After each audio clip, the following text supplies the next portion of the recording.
Reinhard Heydrich, l'architecte de l'extermination de tous les Juifs d'Europe, vient à Paris sur ordre d'Hitler. Ce sont désormais des SS qui vont coordonner l'appareil répressif en zone occupée. Leur chef est Karl Oberg, que l'on va bientôt surnommer le boucher de Paris.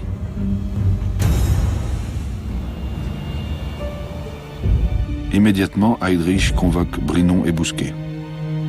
La collaboration doit maintenant passer par une totale soumission de la police française, qui gardera l'apparence de son indépendance. L'enjeu, la répression et le sort des populations juives de la zone occupée.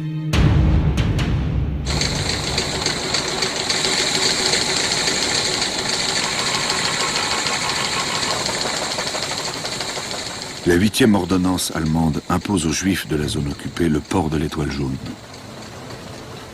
Pour fabriquer les dizaines de milliers d'étoiles, les Allemands lancent un appel d'offres et sélectionnent 2 entreprises françaises. Poplin, qui possède le métrage de tissu nécessaire, et Vauter et Fils, spécialisés dans l'impression textile. En 2 semaines, leurs usines réussissent à livrer 400 000 étoiles.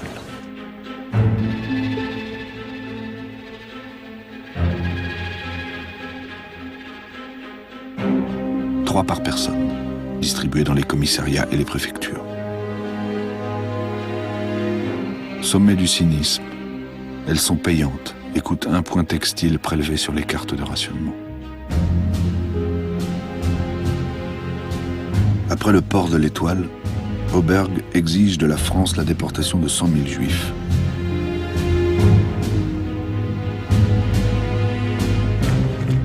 Pierre Laval hésite. Comme toujours, il cherche à négocier. Au final, ce sont des policiers et des gendarmes français qui arrêteront les Juifs étrangers. Car il impose un distinguo entre Juifs étrangers et Juifs français qu'il prétendra ainsi protéger.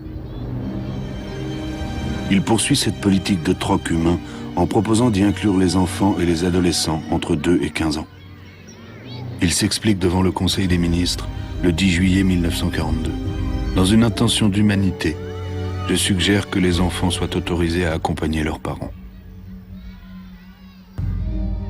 Mais la réalité est tout autre. Le sort des enfants pose à Laval un problème pratique. Comment gérer les 4000 enfants qui vont être privés de leurs parents ?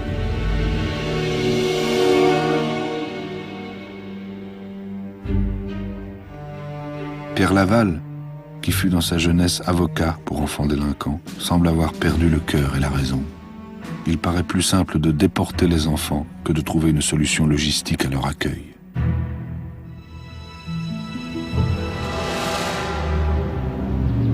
Dès le lendemain, les autorités allemandes s'interrogent. La question des enfants juifs restant en zone occupée n'intéresse pas le président Laval. Il en propose la déportation. Que faire ? La question surprend jusqu'à Berlin, qui met 10 jours à répondre. Le 14 juillet, Adolf Eichmann, coordinateur de la destruction des Juifs, téléphone sa réponse. Les enfants peuvent être déportés. Dès le lendemain, René Bousquet ordonne une grande rafle dans la capitale.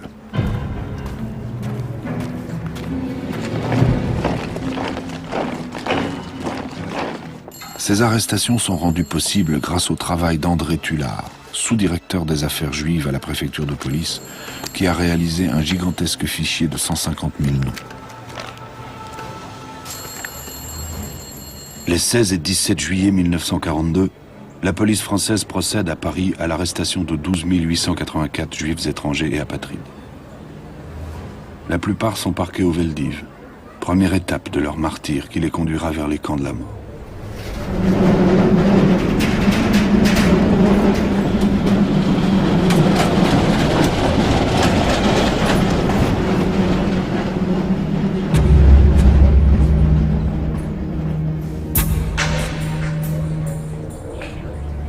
Pétain, Laval et Bousquet prétendront ne rien savoir de l'existence des camps d'extermination. Ils acceptent le discours mensonger des Allemands. Les Juifs sont déportés vers des camps de travail. Les hommes de Vichy ne chercheront jamais à en savoir plus. Mais ne pas vouloir savoir ne signifie-t-il pas que l'on en sait déjà un peu?